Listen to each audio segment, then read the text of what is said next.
ಚಾಮರಾಜನಗರದ ರಾಮಸಮುದ್ರದ ಶ್ರೀಮತಿ ನಾಗಮ್ಮ ಪುಟ್ಟಸ್ವಾಮಪ್ಪನವರ ಮನೆಯಲ್ಲಿ ಹೊಸ ವರ್ಷದ ಯುಗಾದಿ ಹಬ್ಬದ ಸಂಭ್ರಮಾಚರಣೆ.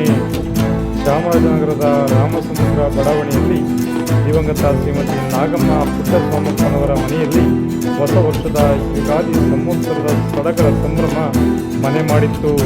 ಶ್ರೀಮತಿ ನಾಗಮ್ಮ ಪುಟ್ಟಸ್ವಾಮಪ್ಪನವರ ಹಿರಿಯ ಪುತ್ರ ಬಸವಣ್ಣ ಅವರು ಹಾಗೂ ಹಿರಿಯ ಪುತ್ರ ಮುತ್ತೂರವರ ಮಗ ವರುಣ್ ಮಂಟೇಸ್ವಾಮಿ ಬಂಡಾಯಗಳನ್ನು ಒಟ್ಟು ಮನೆಗೆ ತಂದು ಸಂಪ್ರದಾಯಬದ್ಧ ಆಚರಣೆಯಂತೆ ವಿಶೇಷ ಪೂಜೆ ಸಲ್ಲಿಸಿ ಆಗಮಿಸಿದ ಬಂಧು ಬಾಂಧವರಿಗೆ ಮಹಾ ಮಂಗಳಾರತಿ ನೀಡಿ ಯುಗಾದಿ ಹಬ್ಬವನ್ನು ಸಡಗರ ಸಂಭ್ರಮದಿಂದ ಶ್ರದ್ಧಾಭಕ್ತಿಯಿಂದ ಆಚರಿಸಿದರು.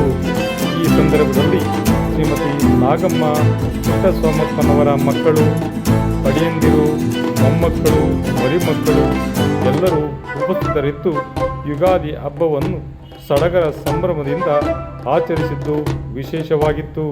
ಬನ್ನಿ ನಾವು ನೋಡೋಣ ರಾಮಸಮುದ್ರ ಬಡಾವಣೆಯಲ್ಲಿ ಇರುವ ಶ್ರೀಮತಿ ನಾಗಮ್ಮ ಪುಟ್ಟಸ್ವಾಮಪ್ಪನವರ ಮನೆಯಲ್ಲಿ ಯುಗಾದಿ ಹಬ್ಬದ ವಿಶೇಷ ಸಂಭ್ರಮಾಚರಣೆಯನ್ನು. ವಿಶೇಷ ವರದಿ ಆಗನೂರು ಎಂ. ಶಿವಕುಮಾರ್, ಸಾಮರ ಮೀಡಿಯಾ, ಮಳವಳ್ಳಿ.